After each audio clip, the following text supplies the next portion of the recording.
ఏపీలో తల్లికి వందనం డబ్బులు రాలేదా? మీకు శుభవార్త. కీలకమైన అప్డేట్. తల్లికి వందనం పథకం అందక రాష్ట్ర వ్యాప్తంగా తల్లులు ప్రభుత్వ కార్యాలయాల చుట్టూ తిరుగుతున్నారు. ఈ మేరకు వారి నుంచి అధికారులు దరఖాస్తుల్ని స్వీకరిస్తున్నారు.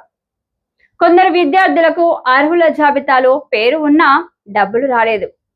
ఇలా అన్ని సమస్యల్ని పరిష్కరించే పనిలో ఉన్నారు. వివిధ కారణాలతో డబ్బులు రాని వాళ్ళ అప్లికేషన్లను పరిశీలించి వచ్చే నెలలో డబ్బులు జమ చేస్తామని చెబుతున్నారు. ఆంధ్రప్రదేశ్ ప్రభుత్వం జూన్ నెలలో తల్లికి వందనం పథకాన్ని ప్రారంభించింది.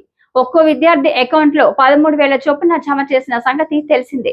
అయితే 2 విడతల్లో విద్యార్థులకు డబ్బులు జమ చేసినా ఇప్పటికీ చాలా మందికి డబ్బులు అకౌంట్లలో జమ కాలేదు. ఉచిత విద్యా పథకం కింద ప్రైవేటు స్కూళ్లలో సీట్లు పొందిన విద్యార్థులు అన్న, తమ్ముడు, అక్క, చెల్లికి కూడా డబ్బులు అందలేదు. తల్లికి వందనం డబ్బులు రాకపోవడానికి చాలా కారణాలు ఉన్నాయి. నెలకి 300 యూనిట్ల కంటే ఎక్కువ విద్యుత్ బిల్లు రావడం, ఐటీ రిటర్న్స్ సమర్పించడం, ఆధార్, బ్యాంకు ఖాతా నంబర్లు అనుసంధానం కాకపోవడం వంటి కారణాలు ఉన్నాయి. కొందరికి అర్హుల జాబితాలో పేర్లు ఉన్నా సరే డబ్బులు జమ కాలేదు.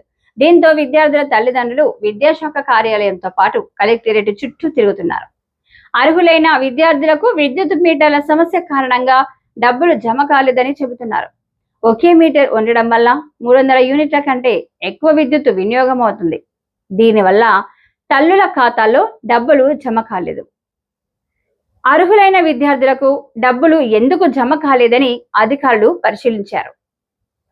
ఆన్లైన్ లో స్టేటస్ చూస్తే కొన్ని కారణాలు కనిపించాయి. చాలా చోట్ల ఇళ్లలో అద్దెకు ఉండేవారు ఒకే విద్యుత్ మీటర్ వాడుతున్నారు. ఒకే మీటర్ ఉండడంతో విద్యుత్ వినియోగం ఎక్కువ అవుతుంది. నెలకి 300 యూనిట్ల కంటే ఎక్కువ వాడుతున్నారు. దీనివల్ల పిల్లల తల్లుల ఖాతాల్లో డబ్బులు జమ కావడం లేదు. వేర్వేరుగా విద్యుత్ మీటర్లు పెట్టుకోవాలని అధికారులు చెబుతున్నారు. ఈ విషయాన్ని పాఠశాల విద్యాశాఖకు తెలియజేశారు.